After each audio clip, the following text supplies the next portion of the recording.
Hello. तो आज मैं जैसे तीन चार कंपनियां देख रहा था जिसमें डिफेंस के भी बहुत सारे स्टॉक्स हैं और एक दो टेक कंपनियां भी हैं। उनके जो शेयर्स के प्राइस है वो रैपिडली इंक्रीज होने लगे। क्या ये मार्केट का यू टर्न है? क्या इसके बाद मार्केट बुलिश मोड में चली जाएगी?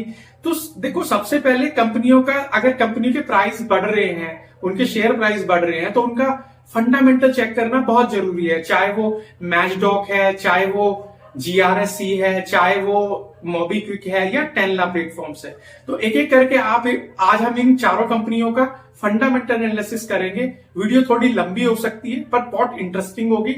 आपको भी मजा आएगा और मुझे भी मजा आएगा इन चारों कंपनियों की कि कौन सी कंपनी गुड है, कौन सी बेटर है, कौन सी बेस्ट है और कौन सी द बेस्ट कंपनी है। तो चलते हैं मेरे साथ कंप्यूटर स्क्रीन पर। तो करते हैं शुरुआत। मैजडॉक जो शिपिंग कंपनी है, मेनली दो शिपिंग कंपनियों का आज हमें एनालिसिस करना है सबसे पहले, जिसमें मैजडॉक और एक जीआरएससी है, जिसका शेयर प्राइस आज सडनली बहुत ही ज्यादा इंक्रीज भी हुआ। तो उसका रीजन जान लेते हैं कि कंपनी का शेयर प्राइस तो बढ़ा है, लेकिन क्या उस कंपनी के फंडामेंटल्स भी उतने स्ट्रांग हैं?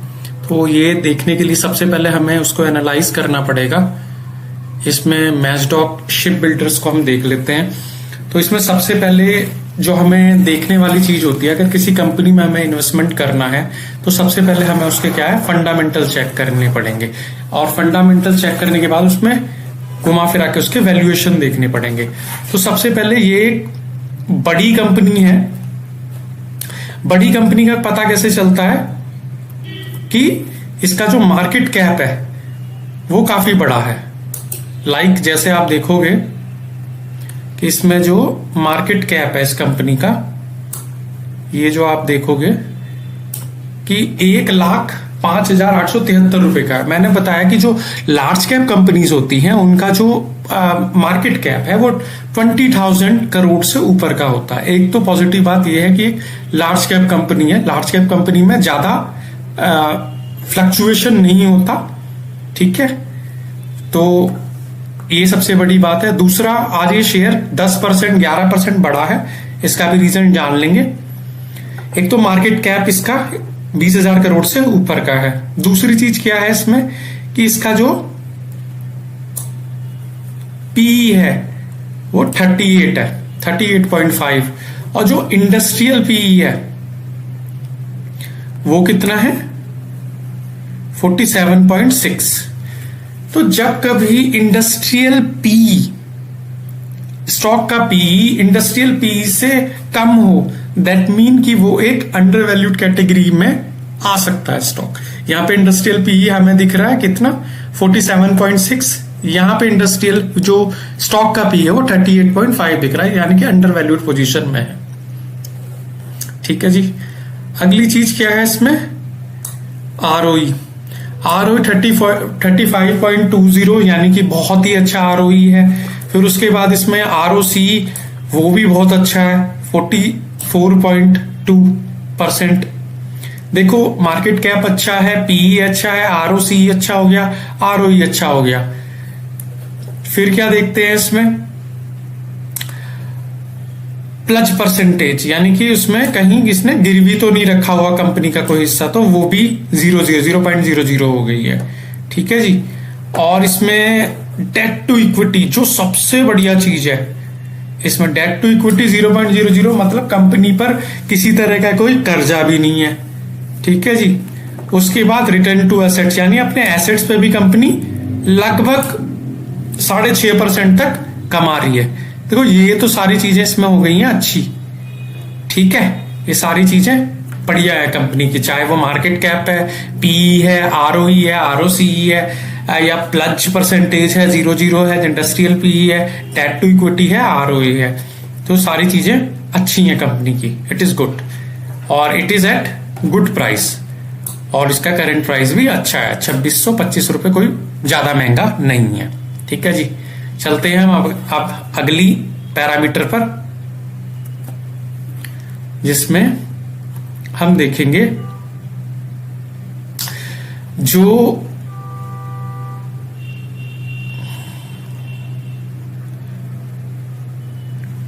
कंपनी का नेट प्रॉफिट नेट प्रॉफिट आप देख सकते हो उसमें, जैसे ये कंपनी का नेट प्रॉफिट है,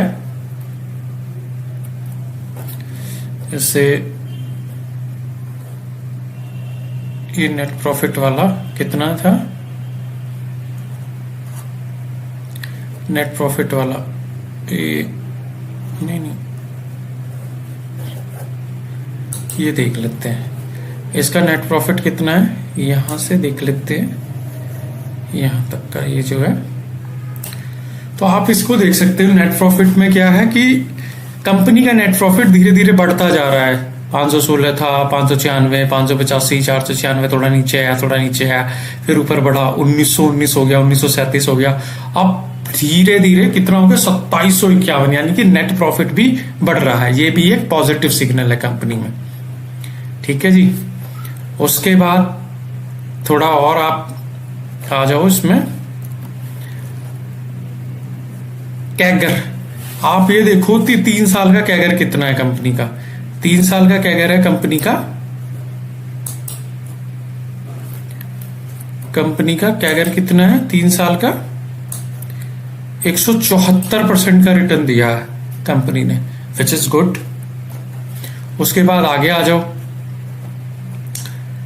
कंपनी के ऊपर जो सबसे बड़ी एक नेट कैश फ्लो और देखते हैं। देखो कंपनी का नेट कैश फ्लो भी अब पॉजिटिव हो गया है, अगर आप देखो तो, जैसे इसमें अगर देखें नेट कैश फ्लो,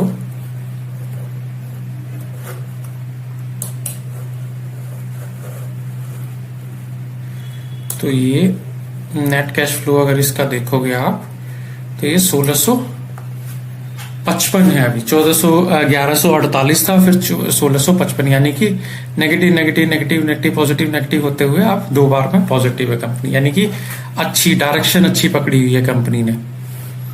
फिर आ जाओ आगे, फिर इसमें एक चीज होती है कि जो शेयर होल्डिंग पैटर्न्स है वो कैसा है। शेयर होल्डिंग पैटर्न्स में भाई ये देखो,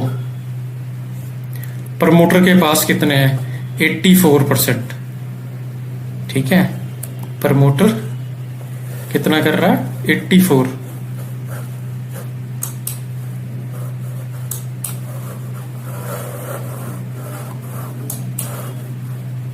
ये इनको देखो आप, इन सारों को, एक जगह 84 है, FII 1.55 है। अभी तो जो प्रमोटर है उसके पास ही बहुत सारी होल्डिंग है। अच्छा, प्रमोटर ज्यादा है, इसका मतलब प्रमोटर का कंपनी में ट्रस्ट है। ठीक है जी, तो यही सारे पैरामीटर थे। बाकी अब देखो, मैज़डॉक जो शिपिंग कंपनी है वो मेरे हिसाब से एक बहुत अच्छी कंपनी है और इस समय बहुत अच्छे प्राइस पे मिल रही है। दूसरी कंपनी हम शुरुआत करते हैं, जो कि वो भी एक शिपिंग कंपनी है, GRSC करके है, GRSC, Garden Reach shipping and company. इस कंपनी को भी अगर हम देखें तो इसका जो मार्केट कैप है वो भी अच्छा है, पर ये एक मिड कैप कंपनी है। कैसे पता चला मिड कैप कंपनी है? बिकॉज इसका जो मार्केट कैप है वो 20,000 करोड़ से नीचे का है। और क्या खास बात है इसमें, एक इसका जो पीई है वो कितना हो गया, 47.6, और इंडस्ट्रियल पीई कितना हो गया, 47.6, दोनों सेम है, तो लगभग एवरेज है, अभी भी अंडर वैल्यूड नहीं है, बट ठीक है कंपनी। और क्या चीजें है इसमें खास, एक आरओसी बहुत बढ़िया है इसका, 27.4, बहुत अच्छा आरओसी है। आरओई कितना है, 22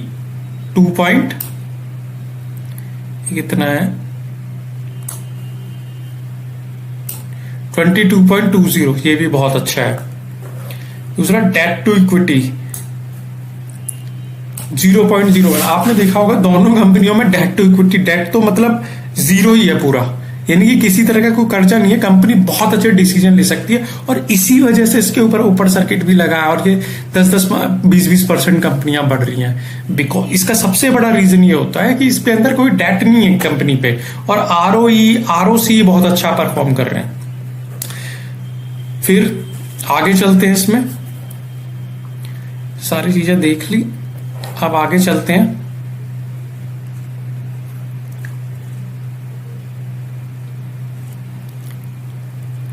नेट प्रॉफिट देख लेते हैं। नेट प्रॉफिट में क्या है,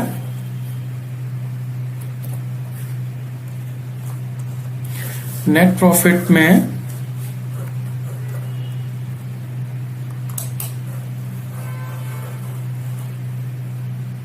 प्रॉफिट में ये देख लेते हैं कि 88, 112, 88, नेट प्रॉफिट 98 तक है। ठीक है, मतलब मैजडॉक के मुकाबले तो नहीं है, मैजडॉक तो इससे बेटर कंपनी है, पर ये भी अच्छा है, ठीक है। फिर चलते हैं अगला, जिसमें इसमें स्टॉक का जो CAGR है वो बड़ा सही है। इसमें आप ये देखो CAGR कितना है, और यहां पे देखो ये 3 साल का 91% और जो 1 साल का है वो 116% है।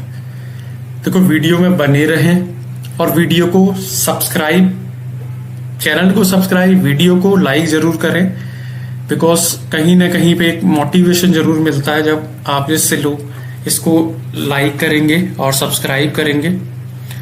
अब यार देखो, ये भी बहुत सही है कंपनी के अंदर। फिर अगला चलते हैं कैश फ्लो की तरफ। नेट कैश फ्लो क्या है, ये नेगेटिव है यार, यानी कि कंपनी के हाथ में पैसा नहीं आ रहा कुछ भी। वहां सारी चीजें पॉजिटिव थी, कंपनी अच्छी है, ठीक है, पर नेट कैश फ्लो 0 है उसका। शेयर होल्डिंग पैटर्न भी ठीक है, मतलब ये देख सकते हो आप शेयर होल्डिंग पैटर्न में, यहां पे FII 3%, ये 1%, ये 19% पब्लिक, तो ये 74%, यानी प्रमोटर तो है।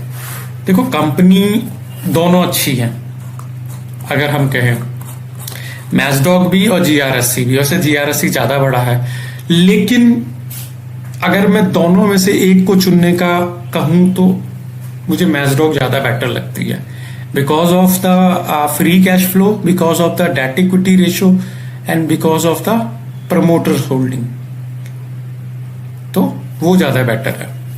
चलते हैं हम अब अपनी अगली कंपनी की ओर, जिसमें है मोबीक्विक। ये भी, इसका भी काफी वन मोबीक्विक सिस्टम्स का काफी वो है, आजकल बाजार में काफी चर्चाएं हैं। सबसे पहले तो कंपनी जो है ये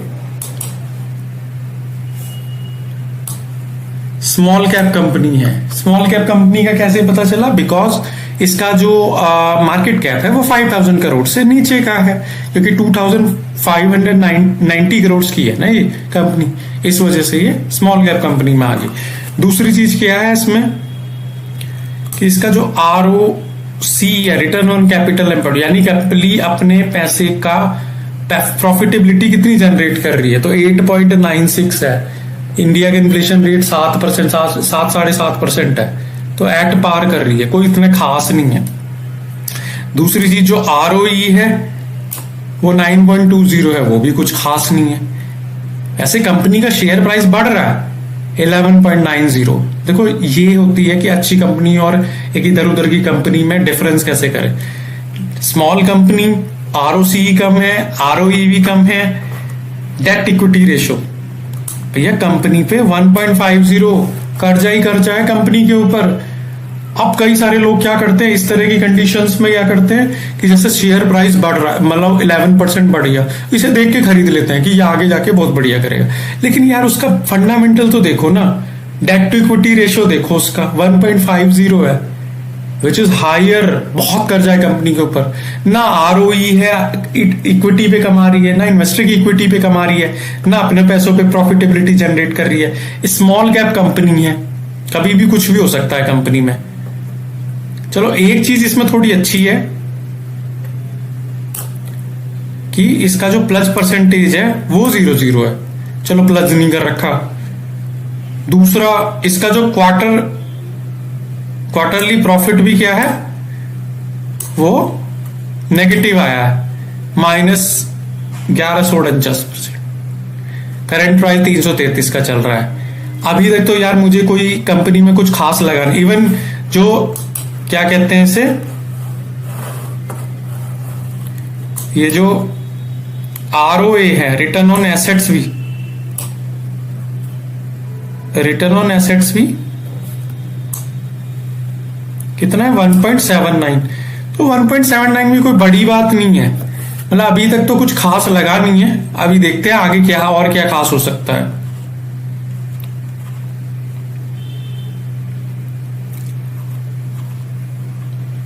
नेट प्रॉफिट भैया ये देखो, नेट प्रॉफिट भी देख लो इसका।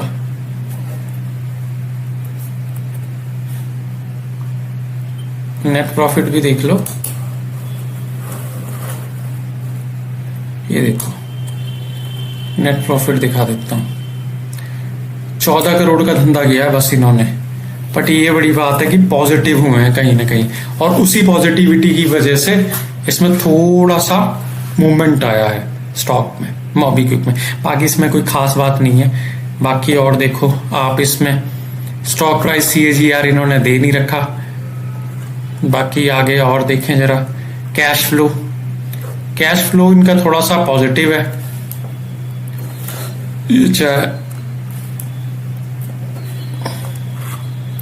कैश फ्लो पॉजिटिव है चाहे इनका, ये देखो 49 था, फिर -76, 44.8, 8 करोड़ का कैश फ्लो है 133 करोड़ की कंपनी में, और भी कुछ खास नहीं है।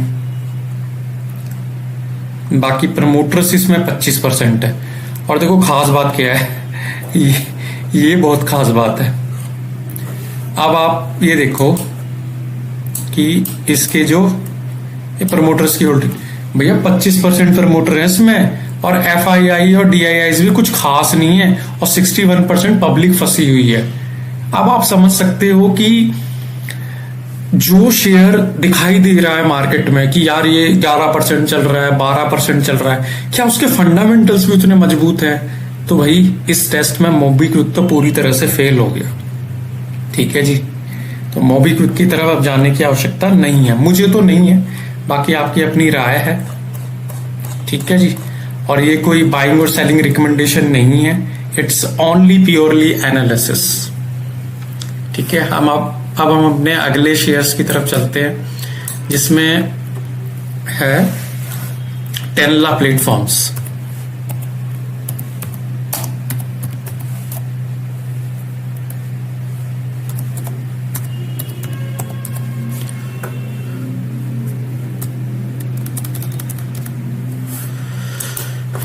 बाकी इसको भी कर लेते हैं। सबसे पहले तो ये एक लार्ज कैप कंपनी है, स्मॉल कैप कंपनी है, ये देख लेते हैं।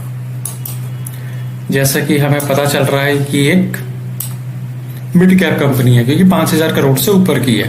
दूसरी चीज क्या है, इसका ROC ठीक है, इसका